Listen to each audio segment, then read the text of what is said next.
welcome to this very special session. May I start by welcoming our very dear friend Vithal Nadkarni as the first time speaker at Moneylife, and I'm hoping that he's going to come here more often. Let's give him a big hand, and let me start by asking Devashish to welcome Vithal with a bouquet of flowers, though he's going to feel very awkward about it. Hope the camera is ready. Yes, thank you so much. Thank you. So Vithal and I go back a really long way. We used to sit next to each other in adjacent cubicles in the Times of India about 20 years ago. He used to be the science editor, having come down from Science Today, which is to be on a higher floor. And I don't know how to introduce Vithal. You know, we are asking him to speak on a small sliver of the things that he knows and he's an expert in. And actually, knowing Vithal was a bit of a discovery process for Devashish and me, because every time we used to chat with him and he would, be so deep into different issues. It could be birds. It could be antiques, which he recognizes better than I recognize people. Okay, so I remember a time when we were walking past an antique shop near the Taj, and he looked at it and he said, "I'm sure this belongs to Batuk Diwanji, who used to be a film critic." And he says, "I've seen this antique in his house." And honestly, I thought, "Fekhta hai." Okay. A few days later, he comes back because he wouldn't let it go. He went to Batuk Diwanji's place and says, "Where is that thing that you had?" And he discovered that he had in fact sold it, and it was the same guy who had bought it at Kulaba. So this is just antiques.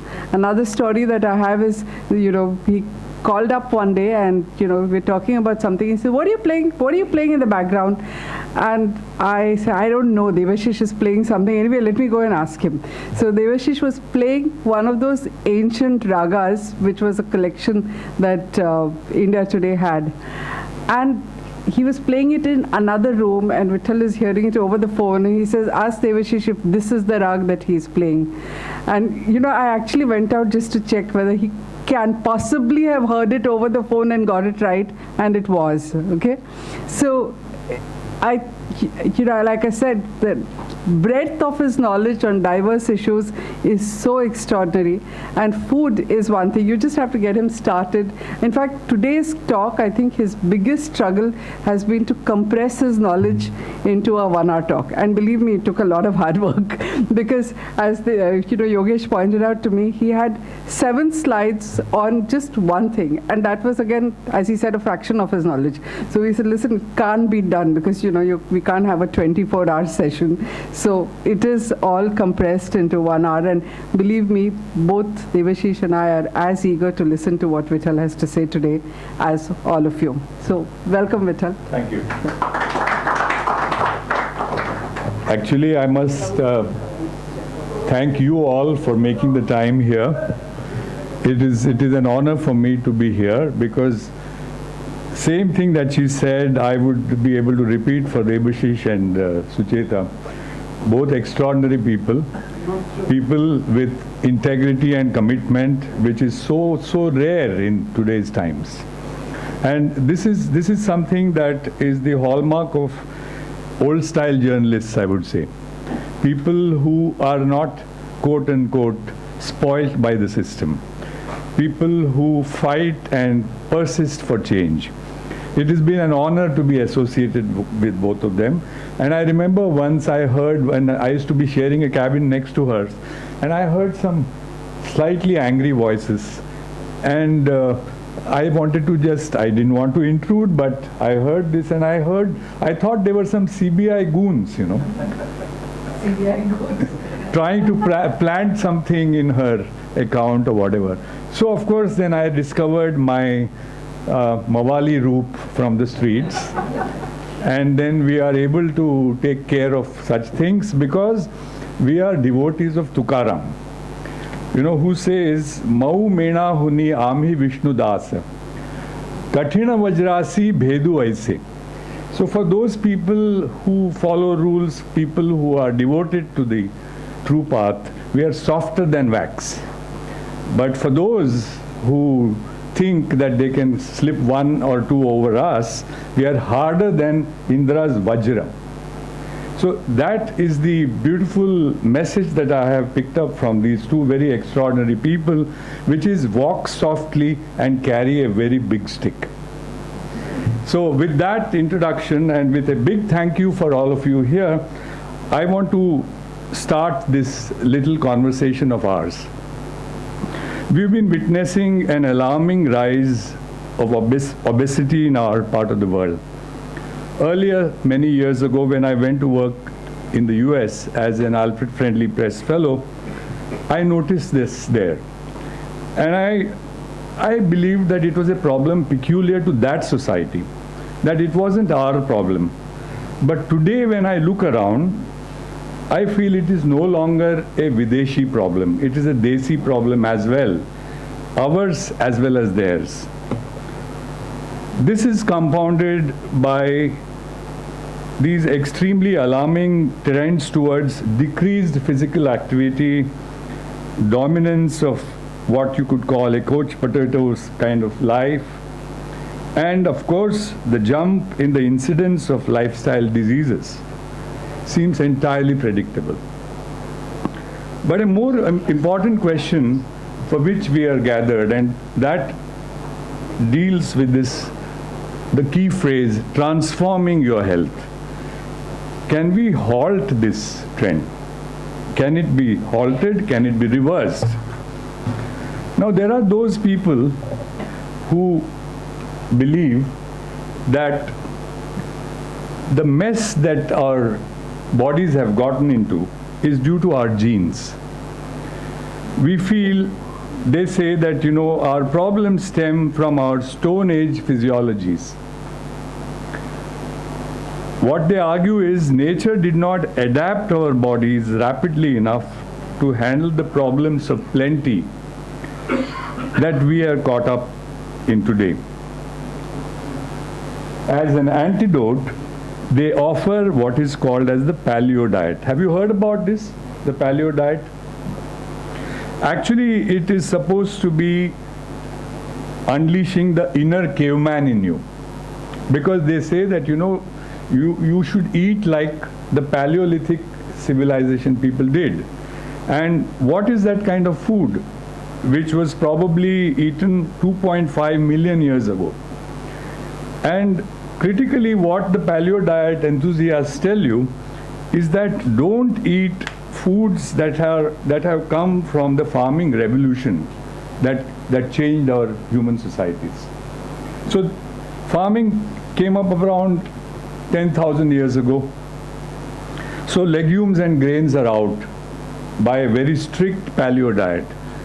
And what they will tell you is eat meat, lean meat, lots of it.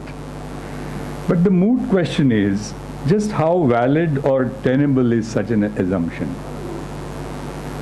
A Mayo Clinic study put it more diplomatically. Concerns and questions about the paleo diet include both food selection and the underlying hypothesis. So, what if the Paleolithic diet wasn't all meat and marrow? So now I'm getting to a more nuanced view of the paleo diet. They say forget the caveman. Studies of modern hunter-gatherers have shown that less than 30% of their annual calories came from animals. What was more revealing, more than half the times these macho men went out on a hunt, they failed to get any meat. So it would be wrong to be obsessed with man the hunter sort of hypothesis. This might sort of blind us to the role that women have played in the survival of their communities. Almost 70% of the calories of these societies, hunter-gatherer societies, have been shown to have come from plants and fruits and berries and tubers foraged by women and children.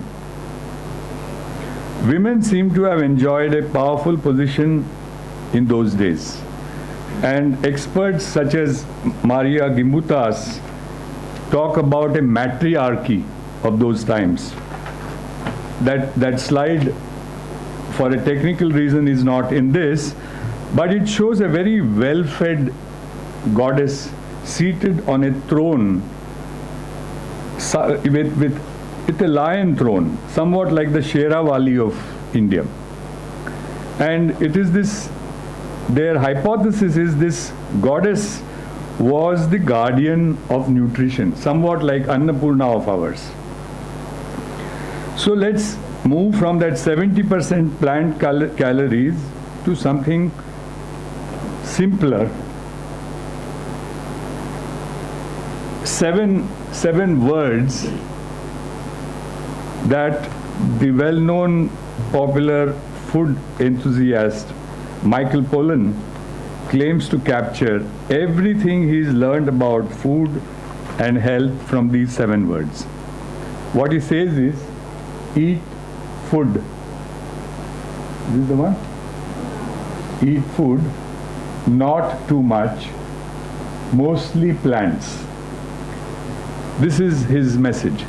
Eat food, not too much, mostly plants.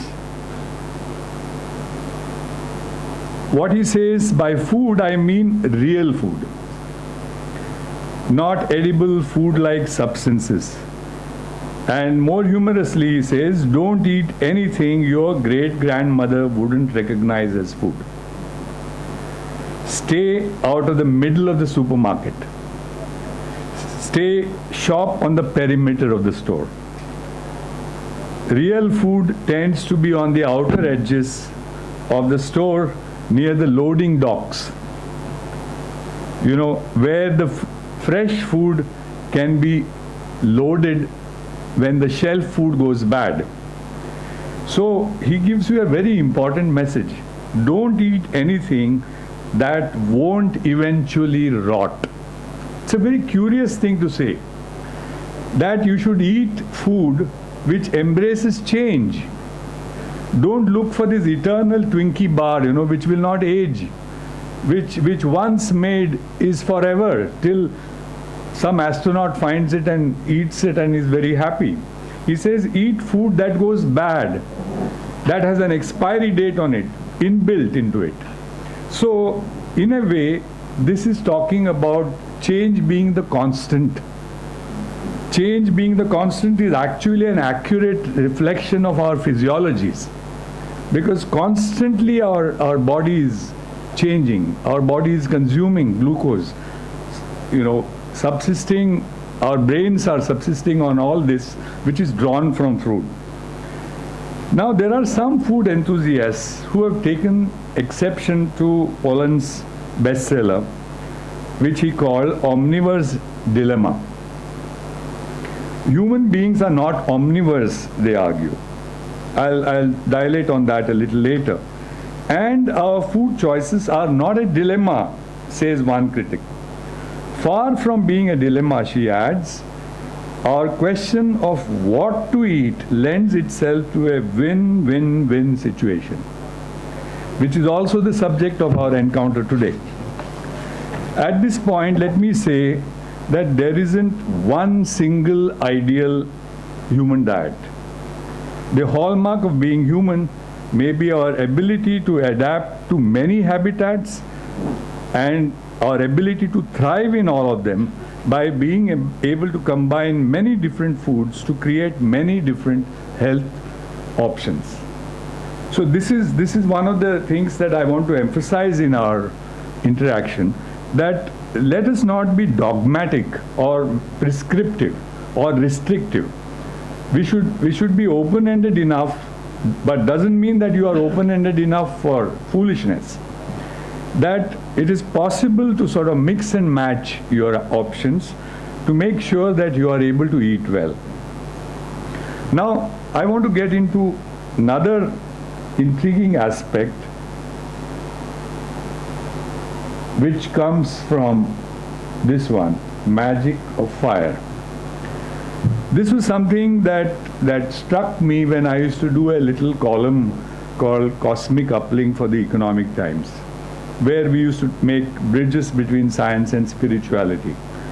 And one day we met Madam Jain, who happens to be the head of the Times Foundation, and she says, is there something we could talk about ancient rituals? So I said, she asked me what was the kind of take that modern science would offer on this. Now what can you talk about fire as something that is transformative? Again, to go back to the word transforming our health. How does fire transform? At that time, I was having a book written by a Harvard primatologist called Richard Wrangham. He argued, unlike the paleo diet people, that the biggest revolution in the human diet came not when they started to eat meat, but when we learned to cook. Now this is a very interesting hypothesis. Actually what he says is that cooking is as old as something like 2 million years old. It's not very recent. Our ancestors, Homo erectus and others, learned the secret of fire. And before that also, pounding and heating the food ingredients actually pre-digested them, so that our guts had to spend less energy to break it down, and more calories were available for our guts to divert to building smarter, bigger brains. Now this was his basic hypothesis. And the book is very interesting. It says, Catching Fire, How Cooking Made Us Human. So the control of fire, according to experts like Wrangham, was the critical element that was responsible for morphing of hominids into humans. This, more than any other development such as meat eating, seems to have been the crucial thing that defines us. Now there are people who are vegetarians who will celebrate this. And there are people who are non-vegetarians who will say, hey, but how are we able to eat meat? Now, people like Wrangham and others say that, the design of the teeth that we have indicates that we are not true carnivores. We are not carnivores, or as the next slide says here, we began as cooks, not as carnivores. So this cornucopia that you see is the result of our great ancient love affair with fire. Now the flip side of that hypothesis is that we are victims of our own success. We have gotten so good at processing food that for the first time in our evolutionary history, many of us are getting more calories than we are able to burn in a day. This, in effect, is the problem that we are all gathered today to explore. It's not that we don't get enough calories. It is that we are getting too many calories, and not of the right sorts. So, is there something we can do to make sure that we are eating right? So one of the very casual prescriptions that Wrangham gives is rough red breads have given way to Twinkies, and apples have been replaced by processed packaged apple juice. We need to become more aware of the calorie-raising consequences of a highly processed diet. This then is the problem. I discovered this firsthand when I went to the US, and I was a spoilt brat in India because I just had to hold my hand, and food, would be, if I said one finger, then tea, 2 fingers, maybe lassi or something, or held out my hand, a plate full of food came, and everything was wonderful. Till I went and I had to live by myself. I had to cook to save my life, because I thought all problems of cooking ended by going and eating what is called as student mixture. Have you heard of this? Camp mixture, student mixture, trail mixture. This was supposed to be the ideal stuff. And on a more serious and a terrible note, this is the sort of mixture that terrorists carried to Taj. When you had resins, badams, and dates, all of these are concentrated food that you need when you are under siege. And this is the kind of food that I used to eat while working 18 hours a day chasing stories in America and competing with the Goras. So I thought my food needs were met. I was getting enough calories, I was getting nuts, walnuts and dried cherries and coconut slices and everything. It was perfect, beautiful. But I started losing a bit of weight and I started getting feelings of nausea sometimes, and I went to the company doctor. He examined me and all that. I used to work for the Washington Post that time, and they said, what do you eat at home? So I said, you won't believe. I said, it's a soup, lentil gruel, I said, dal. So he says, go back to it. I said, why? He says, do you know that the camp and trail mix that you get is loaded with preservatives called sulfonating agents. These are things added to make the food look fresh and attractive. And your system is completely out of sync with all these, and you are actually bleeding inside. I didn't want to give you the gory details, but that was what had actually made me go to the doctor. He says that unless you stop, you'll have to be hospitalized. You look good and fit, but actually you are on the verge of collapse because your system is reacting to what are called as sulfonating agents, which make the slices of dates and things look plumper than they are, shiny and nice. 6 months later also they will look like that. So he says, give up all that. So then what do I do? How do I save my life? This was actually a proposition in my life 35 years ago. And then, of course, the great branding experts that Americans are, they said, here's an opportunity to show a wonderful story of a guy who nearly died because of our food, saving himself. So what do? You go and get a book published by Simon Schuster called Indian Cooking or something. Julie Sinha, I think, was the great writer. And the food editor of the paper came up with a smock which had the Oregonian logo and the Washington Post logo on it. And then I got Kermit the Frog glasses, because as you cut onion, you don't want to weep with these big goggles, green goggles. A television camera was summoned to record all this. And then I wrote home to Vimla. I says, how does one boil water? How does one handle rice? How does one handle dal, for example? And believe me, I wrote a middle for the Times of India also called Dalliance with Dal. And it is this experience that literally saved my life by eating basic food that we had taken for granted. This lasan tadka, adding little jeera, adding, haldi, another great subject you could get lost in. All these things with the cues that you get by, primordial scents that you picked up as a kid growing up, they were wafting from the kitchen. So you could judge the quality of your cooking also from the quality of the odoriferous inputs that you were getting. So this was the solution. The solution was also not to go to the other extreme of going all raw, because that was also proposed to me. It says, oh, you are falling sick because of processed food. So go anti-process. Go to the other extreme. Eat raw food. Even those options were present. But my food editor, bless her soul, she was a grandmama of 70.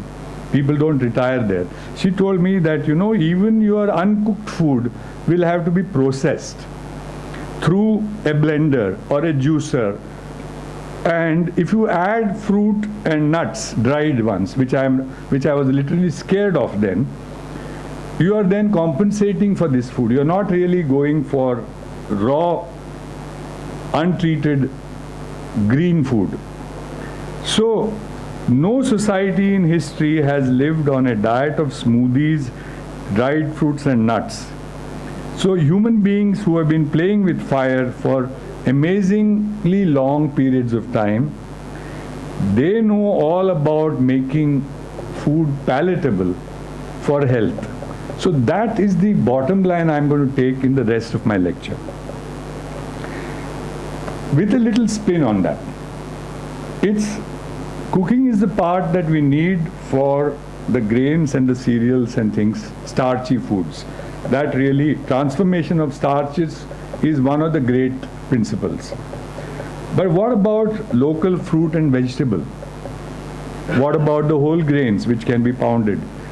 This really, coupled with exercise, is the key to good health for transforming ourselves.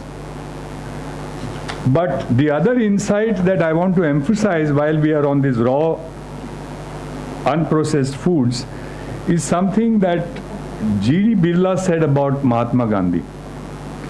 It took a lot of money to keep Mahatma Gandhi in poverty, quote unquote, in the Sabarmati ashram. So if you think that this lifestyle is cheap, it is not. This back to nature, going and eating plants and herbs, it's expensive. And if you add grains like quinoa, for example, which is grown in South America, it's going to burn a hole in your pocket. So are there alternatives to that? Absolutely. That is the main topic of my conversation today. Going back to basics. That really is the... And when Sucheta and Debu first suggested this talk, let me confess, I thought, let me be the devil's advocate, which we journalists are very good at, you know.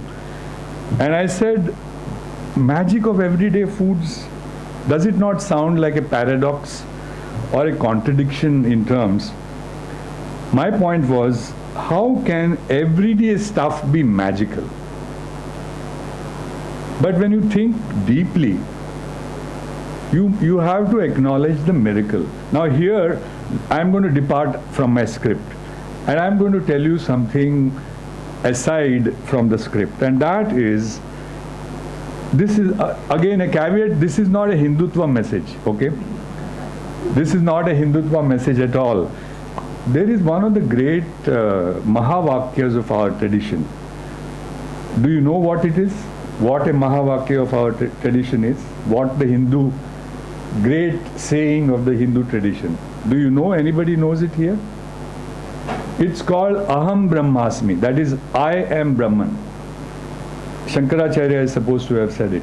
And there is another which says Tattvamasi. You are that. So when the ancient Indians went in search of this Brahman, what do you think they identified? And I'm not saying this for this. Actually and truly, when Bhrigu goes to his father Varuna, who is the god of waters, and asks him, what is the secret of Brahman? So his first flat out answer is absolutely counterintuitive. He says, food is Brahman. Annam Brahman. You cannot get more basic than this. And this is not abstract Brahman somewhere. It says what you eat is God itself. I mean, and it is not far to see why he says that. You withhold that, and then you get the other manifestation of Buddha sitting like a skeleton, his hair falling out, when he tried that extreme of eating only 1 grain of rice, and even trying to stop that. Because foolishly they thought that food is your enemy. It is not. It is Brahman itself. If you don't eat, you don't live. It's as basic as that. Even if you take a Western perspective of Abraham Maslow, who talks about hierarchy of needs and a pyramid, the most basic thing is food. First thing is roti. Whether you call it naan, or you call it poli, or you call it paratha, you call it pita bread, or you call it dosa or whatever. That is the basic. After that comes kapada and makan and all that. And smart politicians like Indira Gandhi and Zulfikar Ali Bhutto were very quick to catch on this, and to understand the significance of this. Yes, of course, yeah. When Amma gives you that ration, you are getting, as Napoleon said, to people's hearts through their bellies, through that kilo of rice which is given. Now, strangely or not so strangely, religions have also caught on to this very well. Food is not treated messily. You don't mess around with food. When you eat, you say grace. When you eat, you do this Chitravali. You say the invocation to your ancestors, whatever it is. This is the acknowledgement that food is truly magical. So all that this deviation from my script is this, that the subject is non-trivial. The food is indeed magical. What is not magical is the delusion that we have about food. And this is one subject you can get very quickly, beautifully deluded, like Bhrugu's other friends were when he went to his father. Says he went to so many teachers and everybody and his uncle confused him. This is what is going to happen if you go and listen to the diet experts, say in the United States. They'll tell you, you have to have meat, you have to have protein, you have to have dairy food, you have to have this and that, and the end result is what? I'm going to tell you about something that is shocking, There is a guy called Dr. William Castelli, who was heading the world-famous Framingham Heart Study, which is one of the most celebrated studies of nutrition and its impact and relationship with cardiac health. You know what he says, and this is an actual quote, I have not made this up. If you want to produce coronary artery disease in monkeys, all you have to do is to feed them an average hospital diet. I swear he says that. Then the interviewer asked him, what if you want to reverse that coronary artery disease in those monkeys? He says, all you have to do is to feed them a simple, as this is, low-fat vegetarian diet. And then he adds a caveat, which is absolutely stunning. The problem with Western medicine is you got to be a monkey to get a proper dietary treatment for heart disease. And did you know that in 40 years of the Framingham, they've never had a heart attack in anyone who had a total cholesterol under 150 mg. Now that is, I got a revisitation of that when the Times of India had invited some world famous cardiac people for the treatment of our chairman from Cleveland Clinic, and I was interacting with them. And there, as usual, as the health editor, I asked them, why don't you prescribe folic acid, which is conventionally known as the 9-cent solution. And this doctor was candid enough to say, that is fine, but why do you want the 9-cent solution when you have the 1 million in your pocket, too? So eat, drink and be merry and we'll fix you up. 9 cents is for people who don't want to spend that or who don't want to quote unquote enjoy. So the concept of eating, the satiation that you get, that you are genetically pre-wired for fatty food. Why? Because we are not gorillas, we are humans. This is the problem that the raw food, back to nature lobbyists make.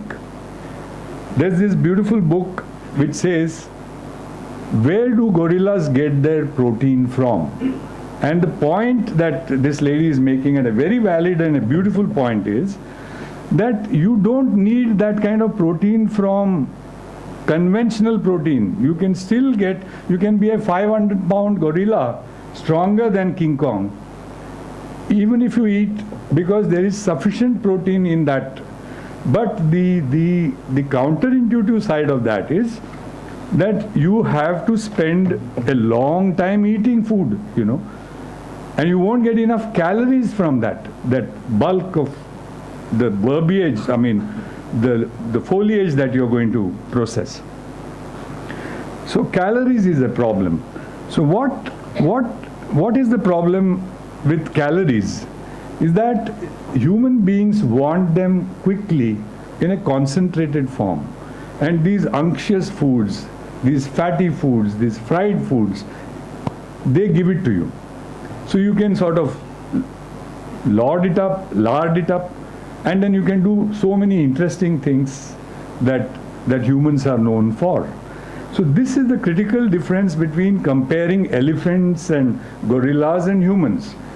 We must also see that our guts are not like those. They are not meant for processing all that raw food.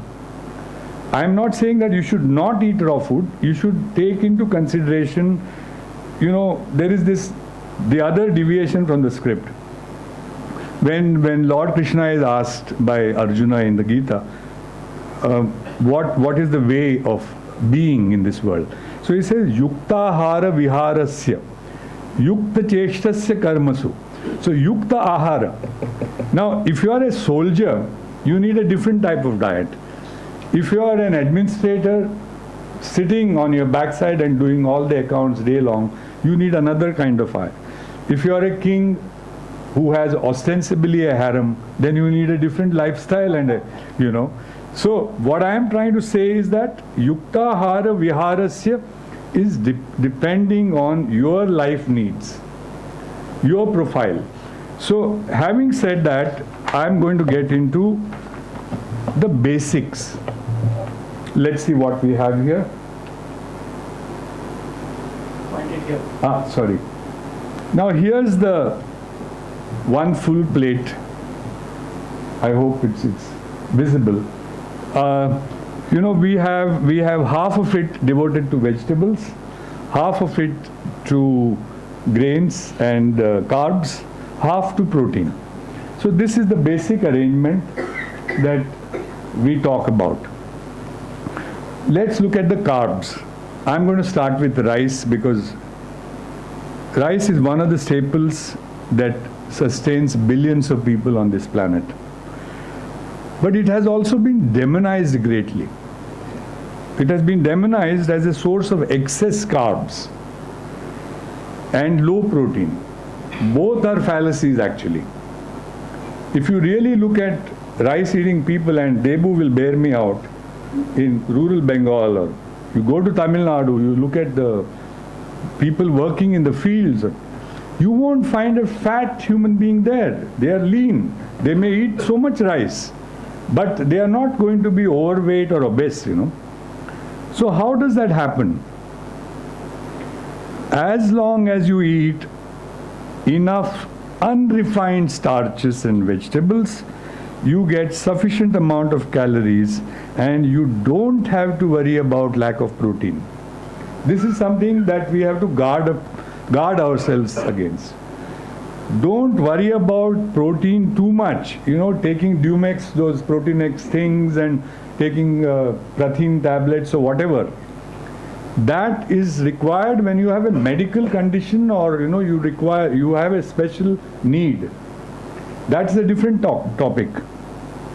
And this is enshrined in a very beautiful quote by the great nutritionist Sir William Madoc Bayliss, who said, "Take care of the calories and the protein will take care of itself." So this is another principle that I am talking about with rice. Now, if you are to use rice and polished basmati, instead of going for the unpolished red or black rice, which you are familiar with, you know, I think it is one of the strains is called Patni.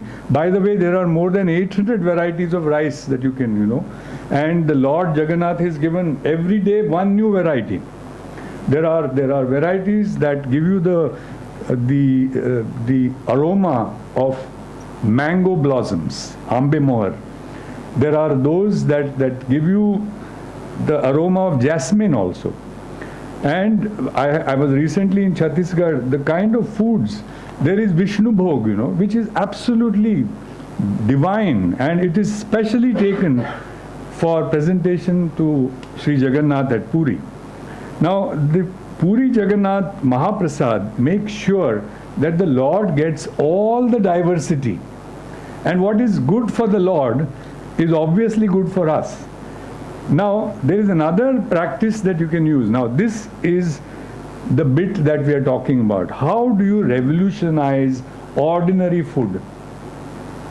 Take rice made previous day, add water to it, store it in an earthenware pot, keep it overnight.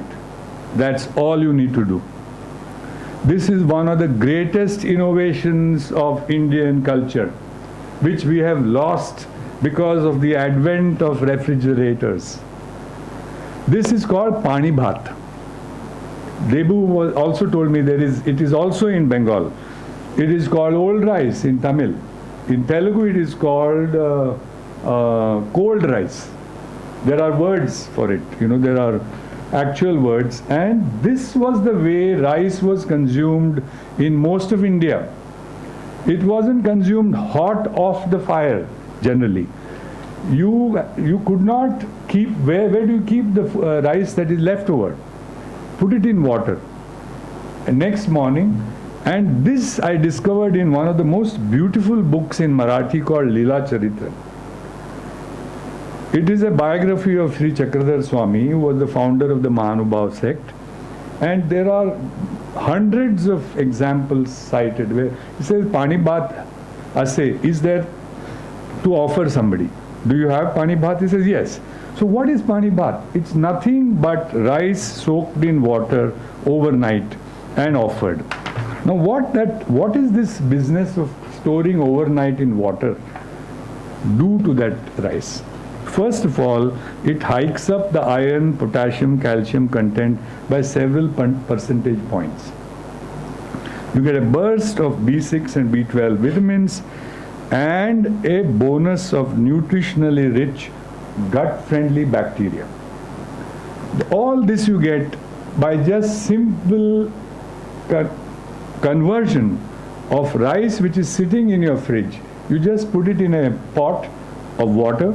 Next morning, you just decant the water first, you drink it first, eat the rice for breakfast.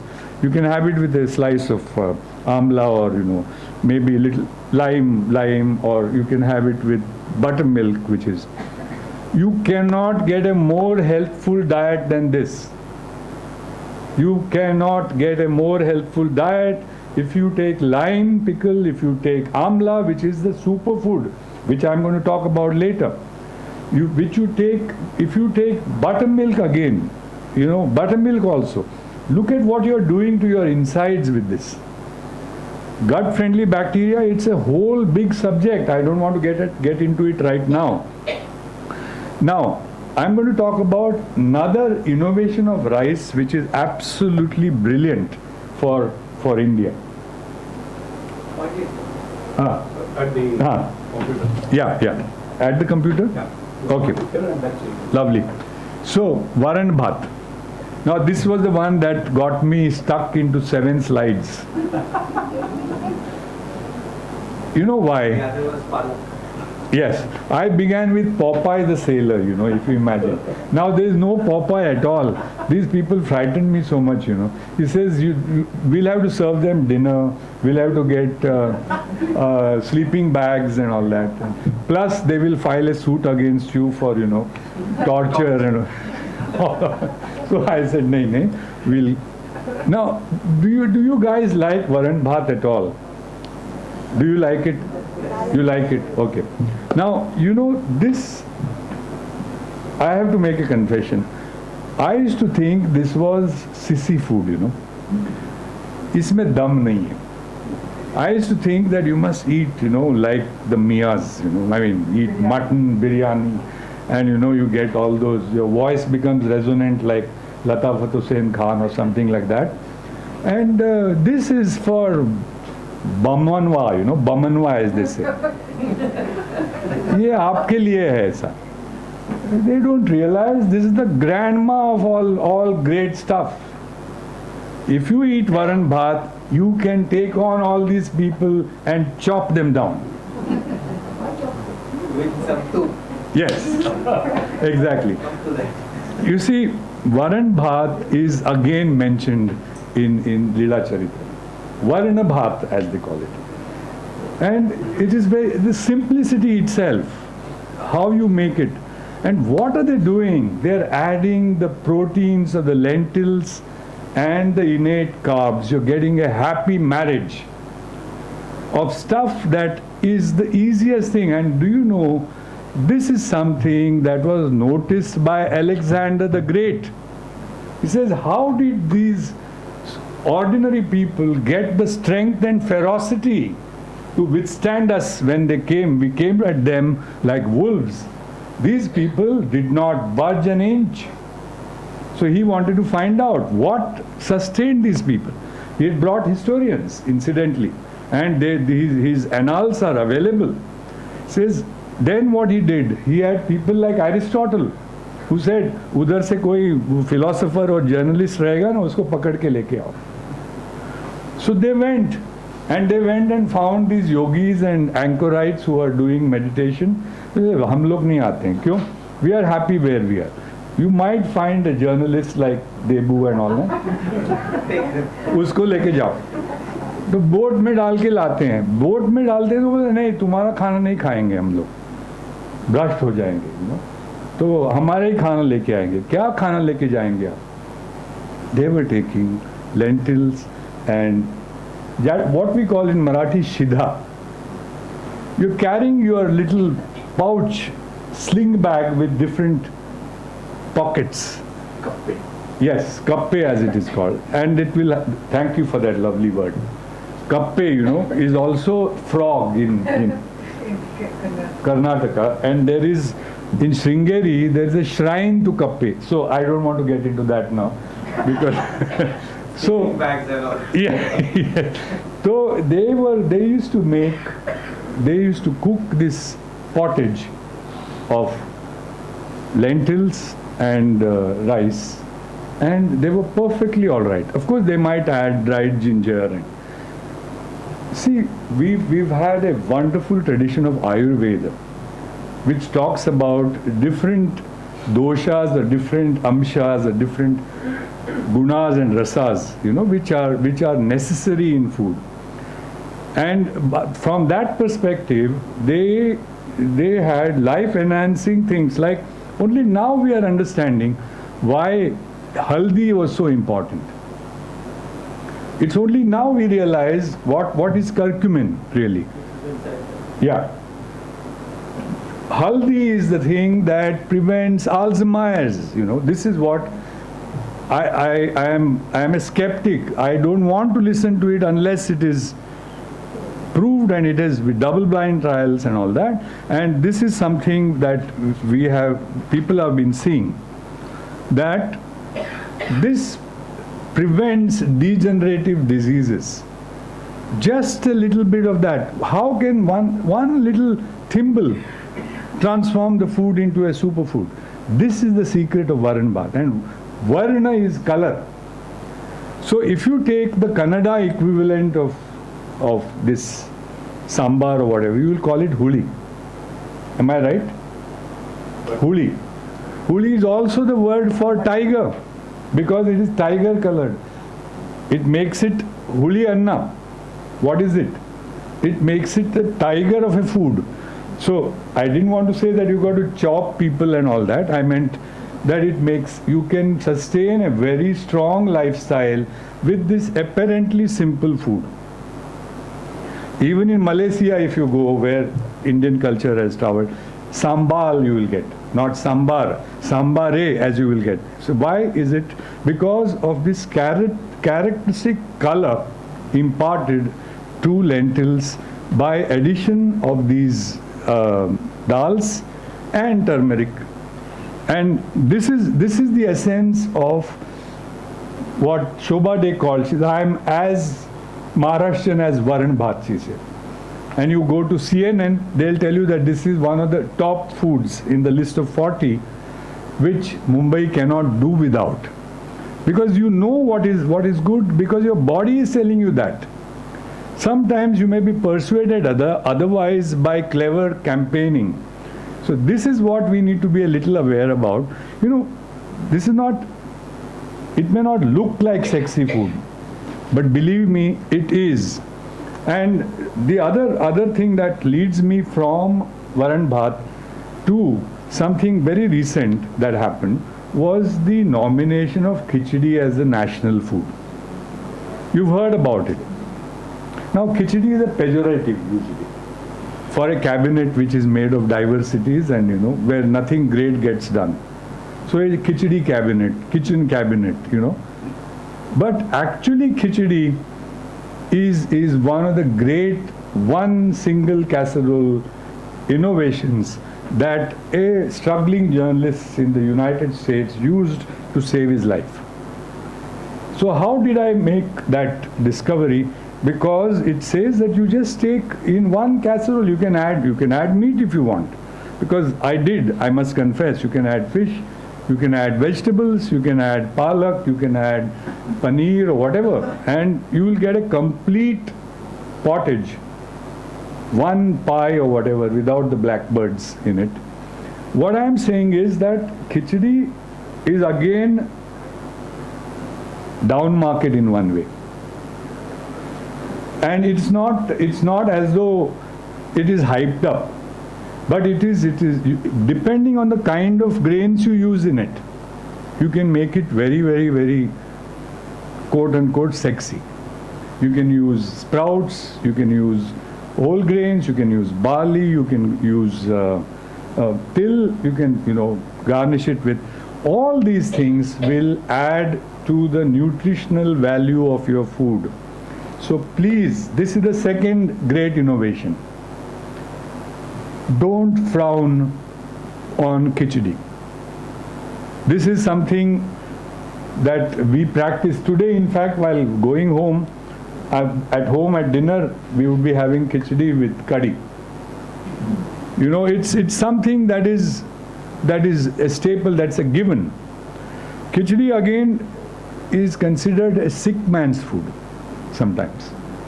It is, and that is revealing again. It is good for somebody who is recovering, so you can imagine it has to be a superfood. It's why do you have a bestseller which says chicken soup for the soul if it was not good for you? So khichdi is a comfort food, but don't frown on it. Use it imaginatively, and you get many variations of it. Like there is a thing, laska. Have you heard of this? There's a dish called laska from Malaysia. It's a soup in which you can bung in all kinds of things, including dried shrimp and all that. And you can make a fiery or a mild or yellow or red or not blue, of course, because I don't think they put blueberries in that, or jamuns. But the point I'm making is that these are foods that will not consume your time, and they look after you. This is the point that I'm making for a busy society, for a busy lifestyle. You are not a professional foodie, in the sense you don't want to be caught up on your food range, for Christ's sake. There's an interesting play out there. There's a dharna to be did, there's a million to be made or whatever. I mean, why do you want to be stuck with pots and pans, So this is something that helps us take care of that. Now, having said that, I'm not going to be stuck on rice again. This is again very interesting. In the Leela Charitra, Chakradhar Swami talks about the ideal qualities of dahi rice, dadhi bhatu as he calls it. So he says it has to be white. Now there is a preoccupation in our culture with white, with sattva, sattvic, with fairness. How was Chakradhar Swami described? Sampe Gaura Shri Murti. He was like, he had the complexion of a champa, you know. So, Sampe Gaura Shri Murti, Lamba Karna, Vishala Netra, as he is called, you know. And he Dave Bhuvai Vari Kondi. He had a little scar on his left eyebrow. And he was physical perfection. So, he says that Dahi Bhat mein ekdam perfect white hona chahiye. So much that if you give a ball, you keep a ball of dahi rice and a ball of lime, a dog should not be able to distinguish between the two. Now, that's fine. Dahi bhat, again I'm going to come a little later on to it. But my submission is to go for darker grains. Darker grains, because that's how real India really eats. Food that is darker, food that is like ragi, for example. Sudhir is now wondering, when am I going to talk about his favorite food? Ragi mudde. There is, you know. But there are people who will tell you that ragi mudde is boring because it's just a little, you know, ball of flour which is cooked in steamed or whatever, and then yes, with fiery pundi sopu chutney they will give it and all that. So what can you do? One of the great things about ragi is that it takes the flavors also. You can do umpteen number of things with it. You can make semiyas, you can make biscuits, you can make dosas, you can make sprouts, you can use it as khichdi or whatever you do. You are better off welcoming more colors on your palate. Now this is the other principle of transformation. Welcome diversity and vibgyor on your food. That means eat red, orange, green, purple, blue, whereas fruits and, you know, vegetables and things, and grains like ragi, for example, or jawar, or bajra, quinoa, amaranth. You know, there is such a diversity you can. Now, as a catchy phrase, I was telling Debashish when I was sitting with him, I thought of the phrase that Bankim Chandra Chatterjee uses in his great Vande Mataram. He says, Sasya Shyamala Mataram. So it is Shyamala, Sasya. Earlier we had Kalidasa who says, Mata Marakat Shyama, emerald green. So the emerald green richness of, so that is the food sustaining power that I would like to invoke as one more principle, that you get into the redness of ragi, the greenish brownness of the coarse grains, and this is what is going to brighten up and transform your nutritional life. So ragi deserves to be at the top of the food grain pyramid that we talk about. Rich source of good carbohydrates. Seeds are too tiny to be polished or processed, which is a good thing. So the wonder grain is mostly consumed in its purest form. Yeah, sorry. Yeah. Yeah, super millets, is it there? Oh, sorry. I've gone ahead of. And what are the other advantages for ragi? Can we just? There is one. Let's see let me just go back.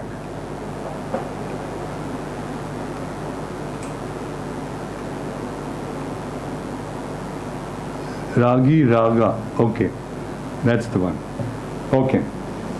It's gluten-free, high in essential amino acids like lysine and methionine, and, you know, high fiber, high calcium. Ditto for mineral-rich. Here. The other millets. Okay? So, but it's also one caveat here is that get friendly with these millets gradually, if you're not used to them. Mix the flours. You can mix it with wheat first, you know, vary the forms, have them as porridge, sevia, upma. You know, become friendly with them, because there are sometimes issues of acceptance also. If you're used to a particular flavor, you may not, So it's better to sort of sample them and make friends with them gradually. But believe me, they will transform your life. They will transform your life. There is no doubt about it. This jawar is not new at all. It has been cultivated for nearly 9 or 10,000 years. Of course, it began in Africa, and it has as much 86% as much protein as quinoa, and it is exponentially cheaper because it is grown not in South America but here near Karad or Satara or even here, in Solapur or wherever. It is also an eco-friendly crop because it is drought resistant. It uses 3 times less water than an acre of corn. So, but the recent rise, what do you explain it as? It's because we want natural substitutes for the food that we are seeking, natural substitutes. One serving of sorghum contains 47% of our daily recommended iron and 55% of our phosphorus, I'm saying prosperous, pun intended. Besides also providing magnesium, copper, calcium, zinc, potassium, etc. It's also rich in niacin, thiamine, vitamin B complex. This is jawar, yeah. And it helps in proper metabolization of the carbohydrates. Because what it does, it is also very rich in antioxidants, which you find in more expensive blueberries and pomegranates. You can get it right in this one grain, and that is why they are dark. And because they are dark, there is, when I used to edit Science Today, we had a wonderful report by the Director General of one of those great nutritional foundations, Dr. Gopalan. He said one of the paradoxes was, as you prospered, you started eating like the people above you. That means refined food. That means you want to have mutton and not once in 1 month or whatever. You want it almost alternate day, or you want to have more white, refined sugars, starches, cakes, pastries, all that. And the paradox later is that as you start prospering and you start using your nutritional wisdom and you have to go to the doctor because you're getting lots of problems, then the doctor says, eat like a poor man. Eat like your servant. I mean, I don't mean it in a classist sort of manner. The doctor knows. Yeah. A good doctor. Yeah. He will tell you that eat coarse stuff. In fact, economists classify these grains as coarse. There is no greater left-handed compliment. Coarse is actually the USP. This is something that we should celebrate. Instead, we used it as a sobriquet, as a pejorative to put these things down. This is, hey, servant's food, This is meant for fodder in America, actually. Red millet is used as cattle fodder mostly, and as a source for molasses. It's only now that they realize that what you are feeding your cows, you should have been eating, instead of eating those cows. That is really so. So, now what am I saying is that sorghum has also got tannins which slow down the absorption in the body so that it regulates your blood insulin and sugar levels. That is how a farmer is able to work whole day long with just one. And what do they eat? They eat these rotis. They break the onion with their fist, They'll have a thetsa, they'll have til ka chutney, and they will have zhunka, or they will have pitla or something like that, which from chickpeas. And all day long they are able to do back-breaking work. This is because these are superfoods, really superfoods. And this is something that I would like to keep as one of the focal points of my presentation, let us not look down on foods, and let's look at them with fresh eyes. Now the second thing, I've already told you about lentils. Now I'm going to be talking about obsession about meat on the plate. I think we have it here. Yep. Sorry. This I've already talked about. Now, here. Lean cuts. This Mac cannot connect. Oh, wow.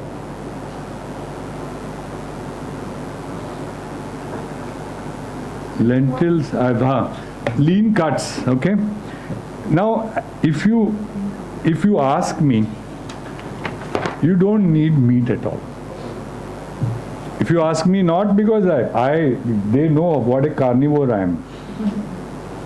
I've eaten practically everything on this planet except 3 things. Ask me what those 3 things are. No. Go ahead. One is the aeroplane in the air, the submarine in the water, and man on land. I'm not so sure about woman, but these are the 3 things that I have not eaten. Now, jokes apart, one of the things that we've been persuaded that protein is, I've already dealt with that point. If you need protein, if you need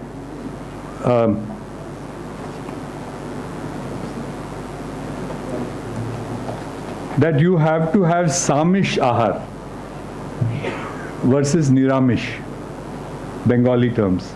Now, interestingly, Samish means with meat.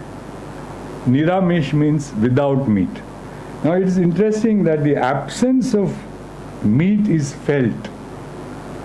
Unlike the English translation, the absence of vegetarianism is felt. Non-vegetarian. Here you say Samish, that which has meat, that is non-vegetarian. So, this is because we have got this conditional thing that to be strong, to be well built with muscles, you need meat. I would say that is something that you can afford to challenge.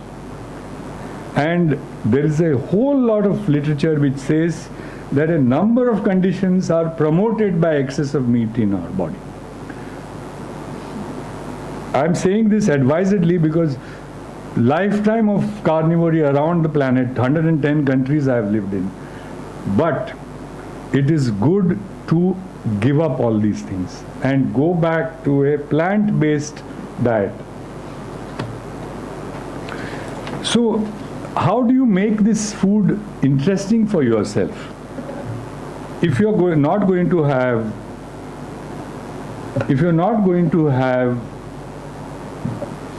meat, are you going to keel over and die? Not at all. Not at all. You see, the Ambanis are there. They are presumably they don't eat meat, but look at the amount of money they are making.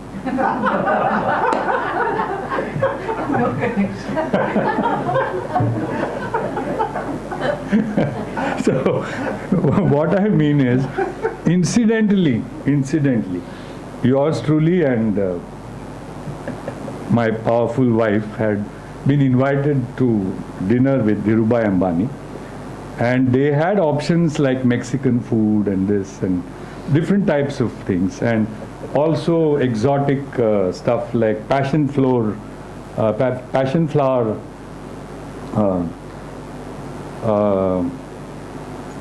salads and things like that. Wonderful food was available. This was when a Japanese Nobel laureate had come, and a presentation was being made to Mukesh's alma mater. And we were among the 19 couples. The food was exquisite. So for the record, that was just a joke, okay? So what I am trying to say is that a purely plant-based diet can provide you all the vitamins that you need, except vitamin D, which you can make for yourself if you go out in the sun. And of course, vitamin B12, which comes from bacteria. And vitamin D is actually considered to be a hormone more than a, vitamin per se. And there are eggs for those people to get an easy source. That we'll talk little later. But what about sprouts, which have incredible nutritional density? Every plant-based food starts as a sprout. This is what I am talking about, the magic of sprouts. That's the other message I want to give you. This is live food, actually. You cannot get livelier than this. This is growing in front of you like that beanstalk of the fairy tale, Jack's magic. So every plant-based food starts as a sprout, and 3 key changes occur in sprouting. Nutrition is heightened, anti-nutrition is removed. That means you have to unlock compounds for use by the plant so that it can build roots, put out leaves and things like that. All this is in the seed. So this is the miracle, this is the magic of food that you are actually consuming, allowing it to become part of you. So I'll give you a few specific examples, like sulforaphane created during germination of seeds like broccoli, or there's a neurotransmitter called GABA, which you get in brown rice.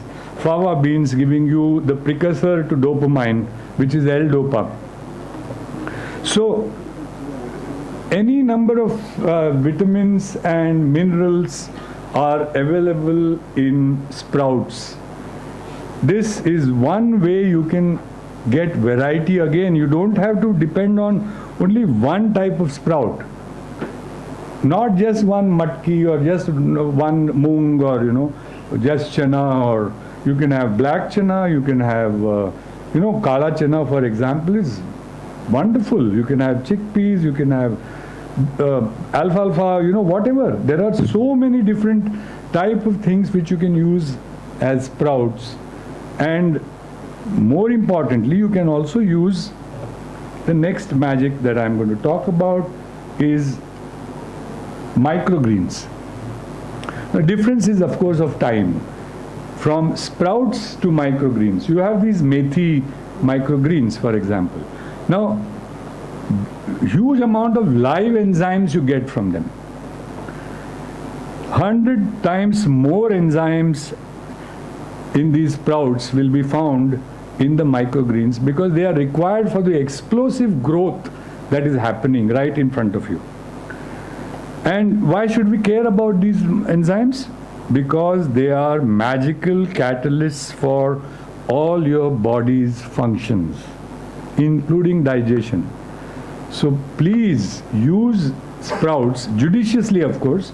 They have to be clean. They have to be, you should not have attendant sort of infection loads or anything like that, because sometimes there's another point off the script I want to warn you about, is that all that is green is not necessarily good for you. One of the most alarming things that I have seen, and I'm putting my money where my mouth is in this, is to see the railway tracks being used for growing of these vegetables, and poor lovely housewives and mothers and sisters go and buy them thinking, "Hey, acha hai, taja bhaji hai." It is loaded with bad things like arsenic and heavy metals and all that. All the industrial pollutants that come along are there on those tracks, and BARC has done studies on those, and they are not good for, they are unfit for human consumption. You should not have these things. So that brings us to the more expensive proposition of real good organic food is expensive.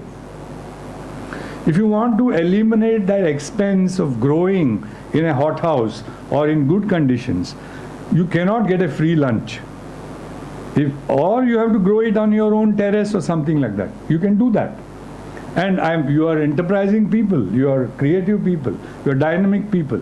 You can do this in your own little pot and make your own sprouts rather than depend on food which you are not sure about.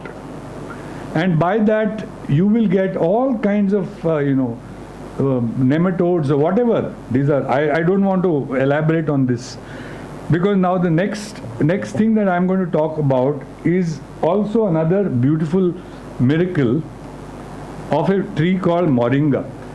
You know about moringa, right? Drumstick. Now drumstick is the new kid on the superfood block. Gram for gram, moringa has more protein than yogurt, more potassium than bananas, more calcium than milk, more vitamin C than oranges, and all that. But remember the catch line, gram for gram. If you have to get the same quantity, you will have to eat a truckload of moringa leaves, which I would not advise you. The leaves or the drumsticks itself? Leaves are also beneficial. The drumsticks are also beneficial. Even the roots are being consumed. And flowers, of course. You can make wonderful bhajiyas and you can make curries. Flowers, absolutely delicious, scrumptious. Now talking about eating flowers. There is a tree called kachnar. Have you heard of this? Kachnar, north में कोई सुना है? जो elephant, camel's foot it is called. You give that as sona during Dasera. That sort. That kachnar it produces beautiful flowers which are absolutely delicious. And you can find the recipe and the entry in something as august as Oxford Companion to Food. So, sorry? Apta is very tough. This is kachnar, kanchan. Yeah. This is, apta is actually made for bidi leaf. So yes, kanchan. That is Bohemia racemosa or Bohemia variegata or Bohemia purpurea. These are the three species. Because there are a number of species in Bohemia, including climbers and but if you go for kanchan, Rakta kanchan as it is called, you are safe. Now, there are of course cautions to be followed whenever you are using herbal stuff, because some of them are also active. They have, like for example, Resapine people used to use, Sarpagandha, it's a drug. Now, foxgloves if you use, these are, they have alkaloids, they have effects. Like if you eat, for example, carambola. Have you heard of star fruit? Yeah. Now, carambola can produce lot of problems for people who have oxalic acid things. It can even produce a kind of toxic shock. But this is the food that is given to kids, in the sense it is sold outside schools with bora and, and carambola, imli with salt. But it is also a food that you need to be cautious about. We grow that, but we never harvest it. We have two big trees in our garden, and they're just producing stuff. And even the birds don't seem to want them. I don't know. They're pretty picky, I mean, I thought we are the only people, but we can learn a thing from the birds, not to forget the bees.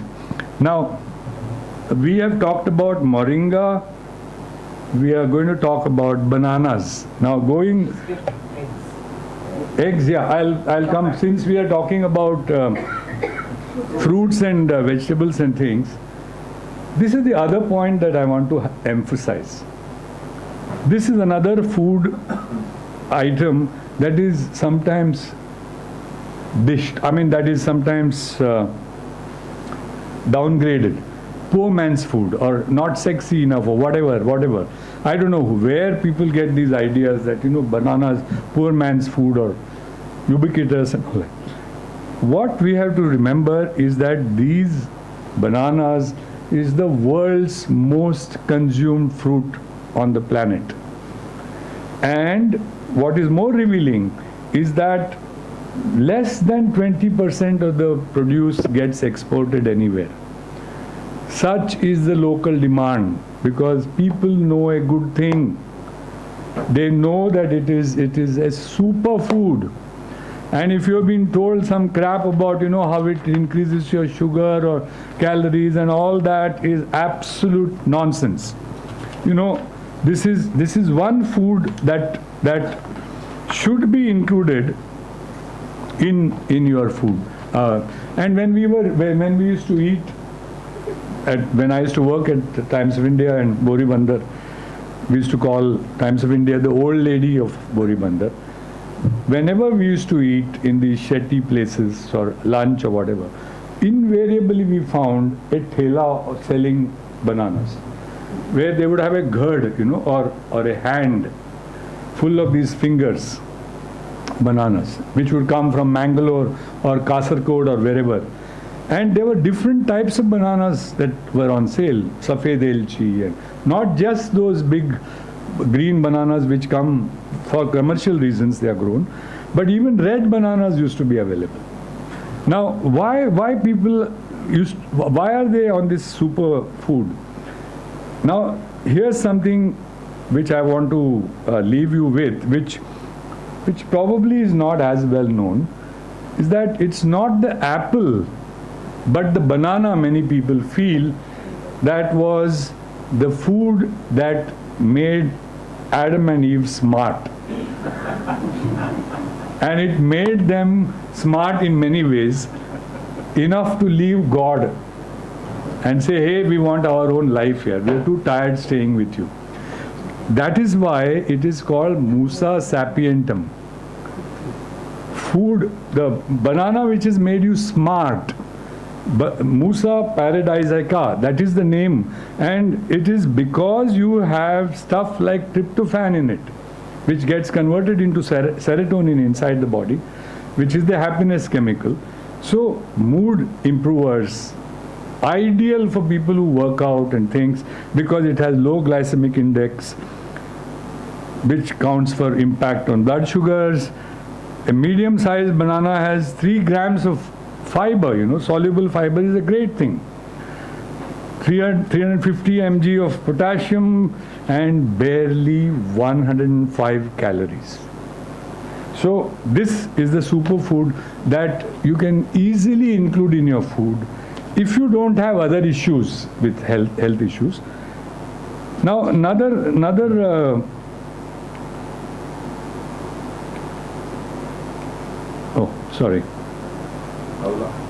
Avla.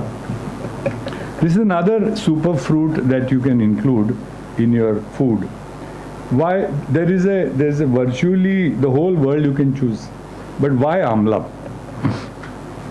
Amla, is one of the things that's an obsession with our culture. Do you know why we are obsessive about amlas? Have you heard about Chyawanprash? This is the main ingredient of Chyawanprash. And Chyawanprash is the stuff that made a doddering geriatric Chyawan into a very young stud, if I may call it. Actually, it was actually, this is the story, that the secret of Chyawanprash was revealed by the gods of healing, called Ashwin Kumars, to Chyawan's wife, who was serving this old man with all due devotion. The story is very interesting. This girl called Sukanya, who is a king's daughter, goes for water sporting near a river, and there she finds this. Water sporting. Yeah. Absolutely. The Gandharvas, used to. And there she finds anthills, which has these holes in which there are bright lights inside. A stupid kid, she just picks up a little thing and pricks them, and there's a yelp. Blood starts coming out of that anthill. Oh, they get scared, and the servants break it, and they find that there's a whole man seated inside. And he is this geriatric Rishi Chavana. who's become blind now because of this. So the king is called, and king of course is damn scared because this guy is a big rishi and he can curse you to smithereens or whatever. So he says, what do you do? So he said, what do I do? He said, now I'm an old man. I can't take care of myself being blind. So he says, okay, give me your daughter. And the poor thing, she's married off to this geriatric fellow. And you would try to make a sexist sort of cast on it and say, look at how exploitation of women, etc. But the story is not like that. This guy was actually testing them out. And he makes all kinds of demands and this. She just does not budge from her devotion. Whatever he says, whatever he commands, she serves him with such devotion and care because she is genuinely contrite about what she has done. So he says, oh, you must be sad. No, he says that you've been to look after such an old man. And would you like a young husband? So she says, don't talk about it because she says there's no. She says, but suppose if it was possible. So she says, how is it possible? So then he says that you do this, and the gods will come. And he summons the gods. Now the gods are pretty slimy, They find this beautiful girl and say, hey, with this old man, come on, come out for a drink, happy hours. Happy hours. Yeah. So they say that why one, we'll make him young. Don't worry, we'll make him young. But you have to choose now. We'll give you a choice. And you're a queer, you're a royal girl. So they make copies of themselves and Chavan Rishi, young, whatever, Ritik Roshans or whatever. They all stand in a line. And he says, okay, now choose. So she goes and zeroes in on her husband and catches his arm. He says, how did you do that? She says, all of you are floating because you already come from happy hours, This guy is grounded. And to cut a long story short, there's a deal involved. The healing gods were frowned upon in our tradition. They do not get soma in the yajna. So Sukanya argues their case like Sucheta would do. She fights for their cause. She says, this is unfair. They are healing us. They are doing a great job, and they should be given on par, respect. And Ashwins get their share of soma from that moment. Although Indra objects initially, saying, hey, we don't want to divide the lolly, we just don't want these guys. And they're twins after all, So you got to give two portions. But she says nothing doing. And in return, she gets this elixir of life called Chavana Prash. That is the story. Chavana is the name of the rishi, and more than 46% of Chavana Prash is Amla jam. Now Amla is also found in Triphala Churna, 1/3 of it. That is also equally, and Amla is used in what is called as Rasayana therapy. India has this terrific preoccupation with regeneration, which is the catchline of our talk, transformation. How do you transform yourself? So there is a thing called Kuti Pravesha. There's a whole, Pandit Madan Mohan Malviya went through it and all that. So whatever you can do, you can take Amla in various forms, but what is the USP of Amlas?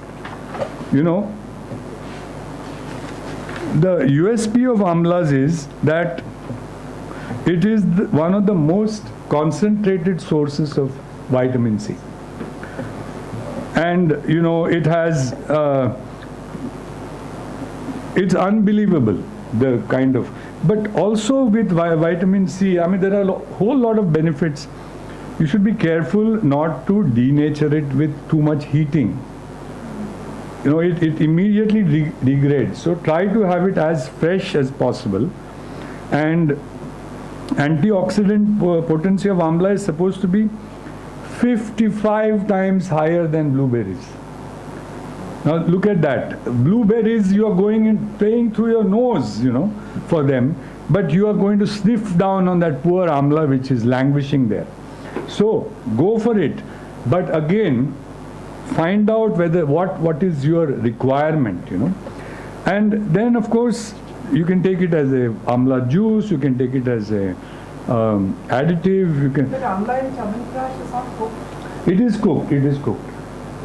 But that is not consumed for the vitamin C as much as other ingredients. And I was told that they even add gold in it.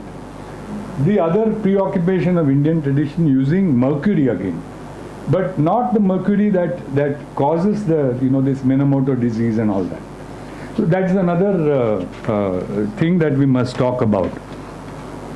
Now, I'm not going to be taking too much time. You know about these fellows, the tomatoes, which initially you had to pay people to eat. You know about that. They came from South America. The Portuguese, we have of course many things to curse them for, but many, many things more to thank them for. Potatoes, for example. They're not Indian. But say that to Lalu and he'll fly at you, Jab tak aloo mein hai samosa or whatever. Or Lalu mein hai whatever. So the more tomatoes you eat, the better.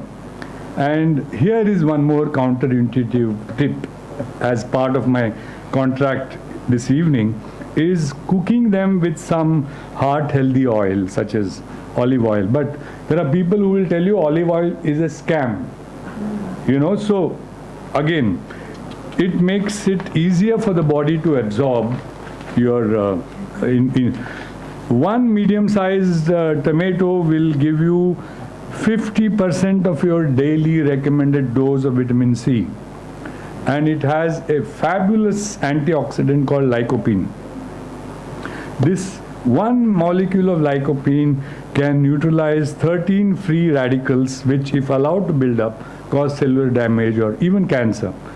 So that's twice as effective as beta carotene, which is found in the other superfood, which is carrots, And of course, as I said, absorption of lycopene goes up 3 times when consumed as a sauce or a paste, rather than in the raw state. That's been told. But as I was telling Debu the other day, I would like to check the source of this, because there are certain industry-sponsored things, So we should take, the internet is a great source, but you have to be extremely careful. Don't blindly follow, and that orangutan, whoever, fake news did not originate only with him. Fake news has been coming to us from Baba Adam's time. And this is one of the things that you got to be careful about. Who is paying for the research? What is it that they are trying to push? And if you see, much of the research, coffee research, meat research, dairy research is absolutely slanted. It is slanted to make you disempowered, so that you don't go for stuff that your grandmothers gave you. So please don't buy this processing, packaging, the whole multi-MNC thing that we add on to it actually is aimed at fleecing our dollars. Okay, now I'm almost to the end. Beets to beat ill health, and I'm also talking about spinach, beets, things. These are things that are ordinary, but they are superfoods, absolutely, no doubt about it. Except again cautions, like if you have oxalate kind of kidney stone problems, you've got to be a little careful handling beets. Yeah. And also spinach. Spinach also has oxalates, which you can treat with lime, or you can steam them a bit. And then there are a number of benefits to be had from spinach. Now, spinach there is per calorie to calorie, spinach has more protein than ground beef. This is why I was going to start Popeye the Sailor business. The USDA nutrient database will tell you this. Every 100 calories contains 12.5 grams of protein. But eating 100 calories of spinach is a very long, tall order. So you don't want to do that. You don't want to be a gorilla chained to your, spinach trough or whatever it is. So what many people do is combine it with paneer, and not a good idea. Why? Because the iron from the palak and the calcium from the paneer, both essential nutrients, together is counterproductive, because calcium can inhibit the absorption of iron. So what should you do instead? Take it with ascorbic acid, which is with limbu. So if you do that, again eating a bowl full of pure is also not required. You just combine it with vitamin C and you will get all the goodies of spinach directly without getting all that, inhibition of calcium or iron and all that.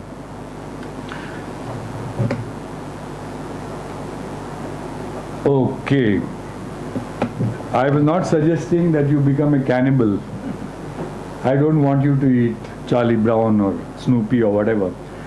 And I'm also not going to talk about peanuts, because it's a story that is fairly well known.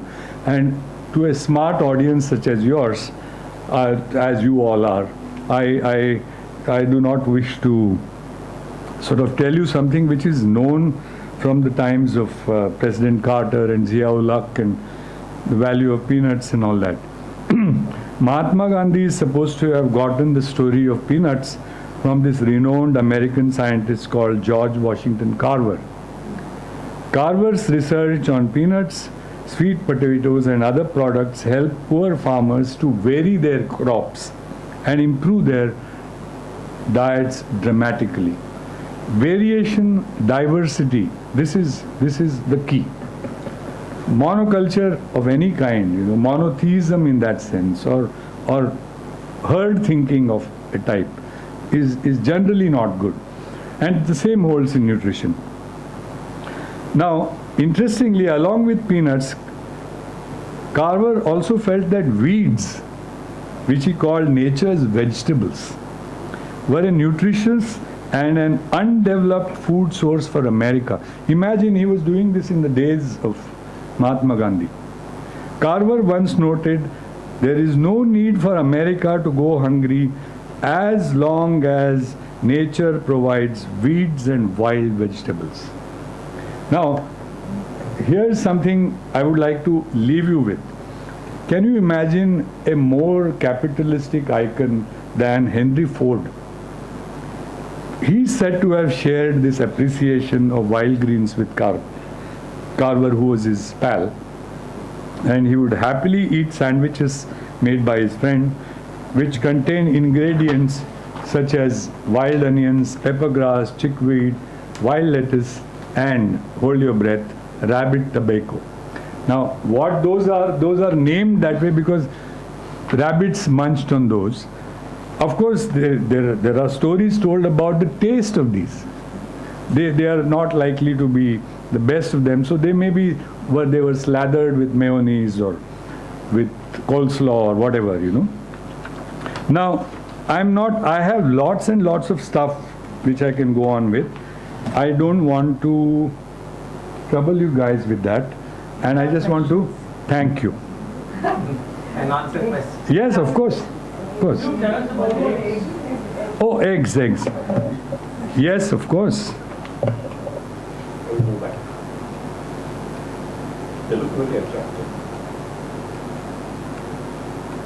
Dahi also I didn't speak about.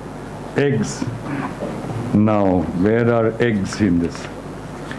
So, actually, eggs are the other food which have been unfairly demonized in one sense. They have been unfairly demonized in the sense, this preoccupation with cholesterol, because it has got cholesterol. Now, for your information, it's been taken off the list. That's how the nutritional wisdom is being revised. So, it's actually one of the healthiest foods on the planet, yet unfairly demonized.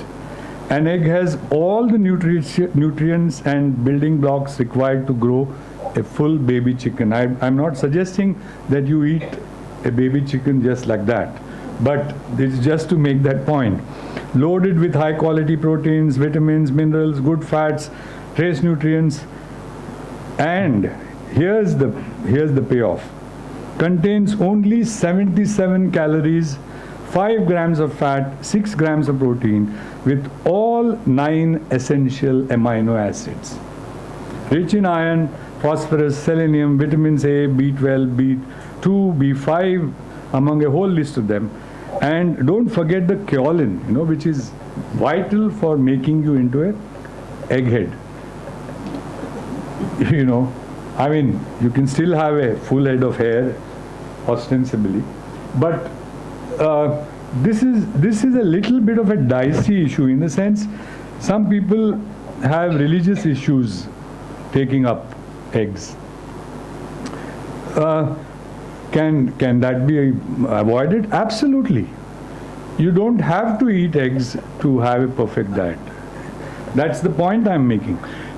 But for convenience, and not because somebody has tried to warn you against, it's better to know the baseline. Do you need this? Can you afford to have it? Certainly you can. And it is one of the... See, the Eggs Foundation of India has been trying to persuade. Vijay Raghav and his team made a beautiful documentary on this.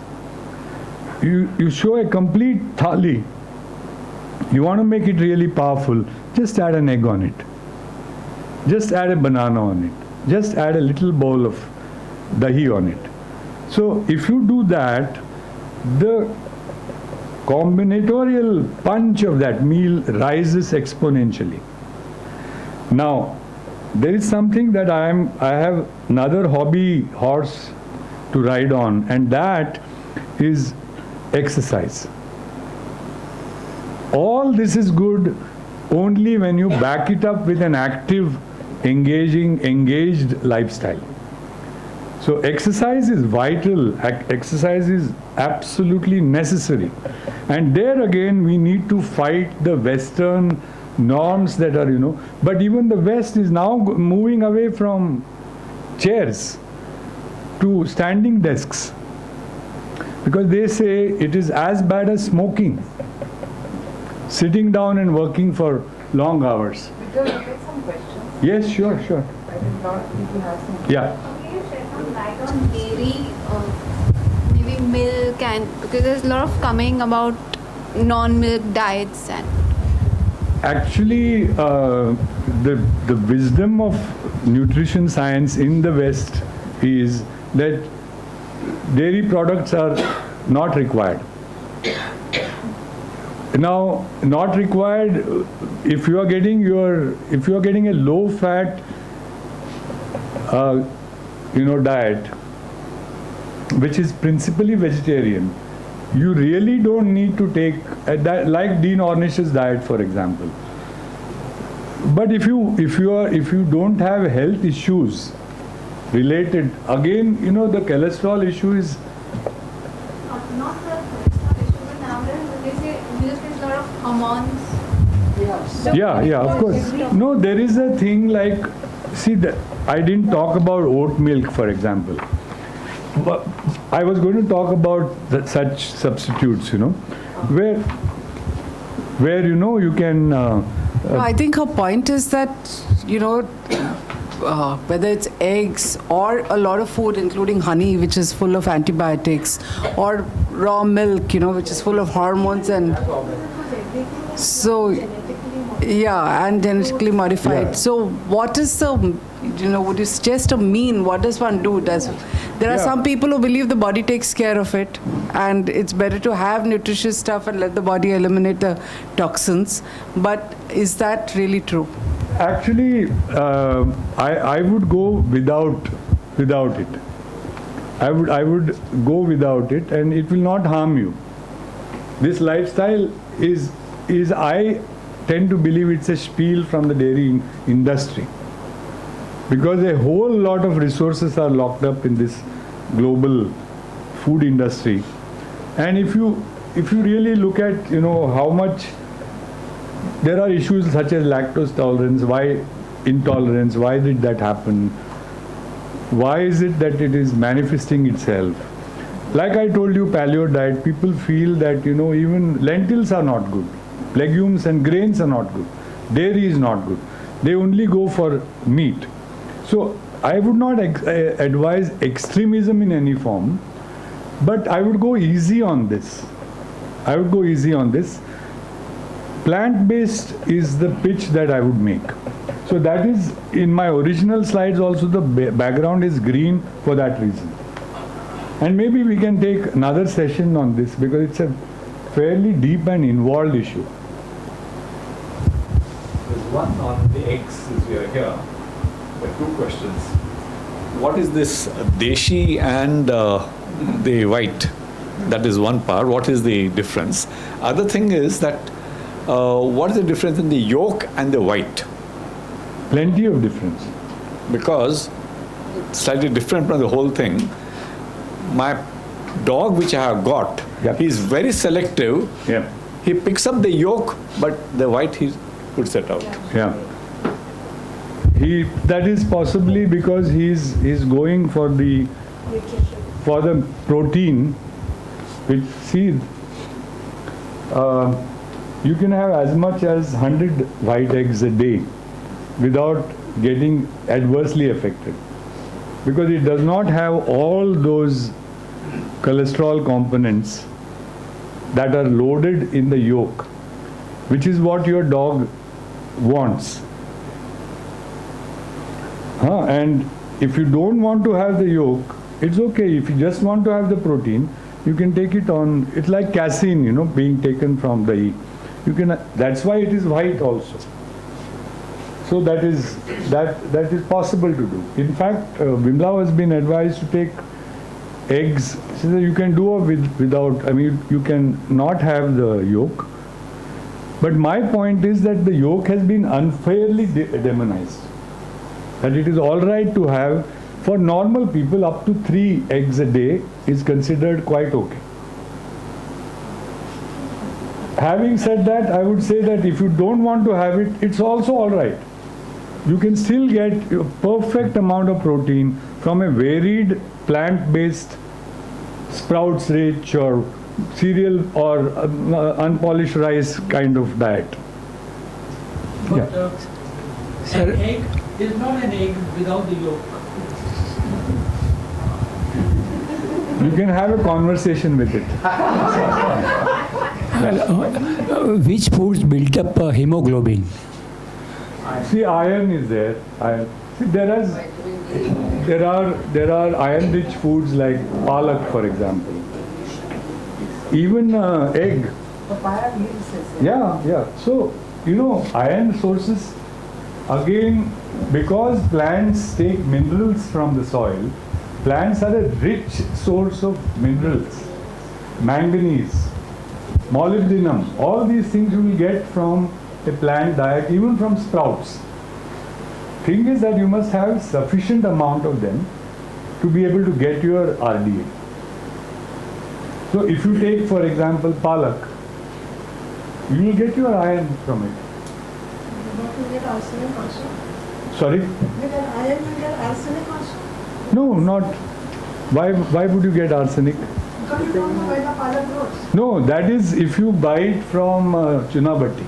How do we know that? But how do we know that? No, what I'm saying is that it's like the World Bank project, Do Good project, which supported a lot of borewelling in West Bengal. They did it with all their hearts and, minds in the right place. What they did not realize, that they went very deep, that they would be hitting a vein of arsenic. So the very process of drinking water destroyed people's lives. This is, wisdom in hindsight.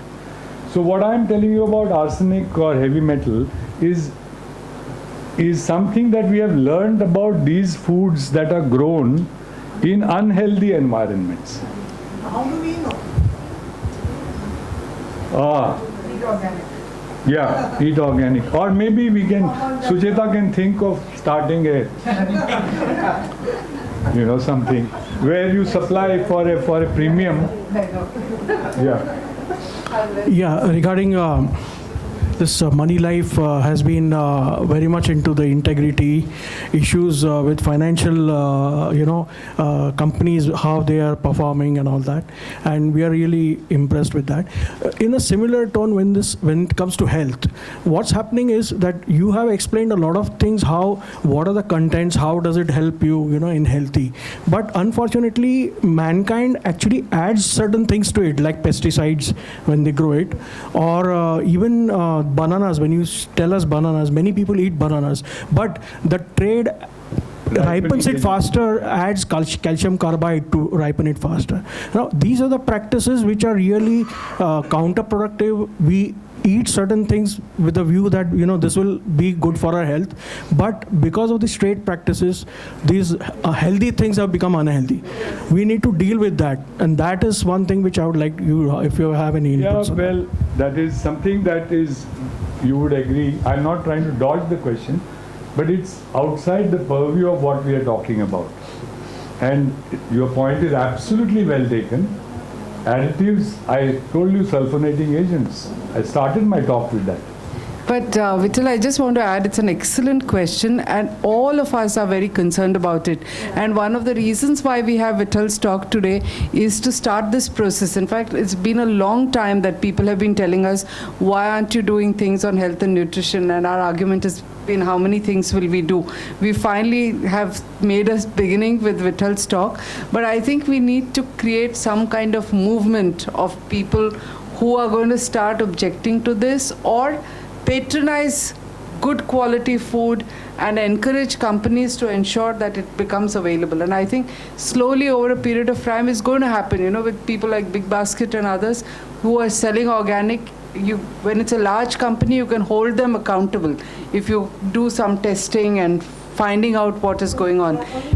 In fact, one of the things that we are also very interested in is, we are ready to pay extra for some things. Like, for instance, we discovered something called Kesaria ghee.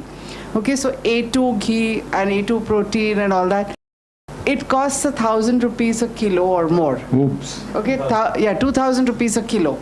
Now, my point is that if you're ready to pay that money for health reasons, in India, and I've been a trustee on a consumer organization 10 years, I know that there's nobody even checking out whether, even when you're paying more, or you're paying because it's organic. Are you getting what you're paying for? Yeah.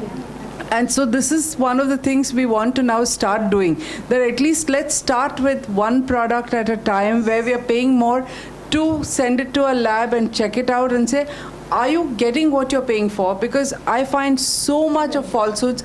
I used to be on the ASCI committee, Advertising and Standards Council. And I was horrified at the complaints that we had to judge every week. Multinational companies, how they fudge surveys, what kind of additives that are in food, what they pretend. So they would pretend something is turmeric and there's no turmeric in it because they put turmeric as a brand. And we think that it's a turmeric product, not knowing that this is part of their brand name, and the government allows them to do it. So we have to even look at BIS regulations. Half the people are dancing on the borderline. So if you ask me, it's illegal, but multinationals have lobbied to ensure that the rules are so lax that they fit into the rules. There's just, too much to be done, and it really cannot be done by one foundation alone. I think a lot of you who feel concerned have to volunteer and join the effort. Then maybe we'll be able to do a few things. I quite agree. I agree. And also, I would say, there is a terrible dichotomy about keeping traditional and Unani outside regulatory norms, and this is what they are exploiting. That if you go into the herbal sector, then suddenly you don't need double bind, don't need FDA permissions. because you are going into that sector. Same thing with Chyawanprash. Yes. I mean, Chyawanprash is good, no doubt about it. But, I've seen a study which has fairly horrible findings. So which Chyawanprash do you buy Yes. is also something that, we need help on. Also, the ingredients that you use in Triphala, now, is it Terminalia Arjuna you are getting, Terminalia Bellarica, are you getting Amla, these three constituents? What is the difference between the two? Beheda, Arjun, Amla. Do we even grow them? Because, you need back in this, actually there's an economic opportunity also. Instead of looking at it only in a negative way, you can see this as, last week I discovered something very, by chance. I was trying to get Amla leaves for Devashish and Sucheta, and I ordered a plant by Amazon and put it, and a friend of mine called from BRC, he's a very high ranking scientist. He's made a strategic decision to grow amlas in a 6-acre farm at Pratapgarh.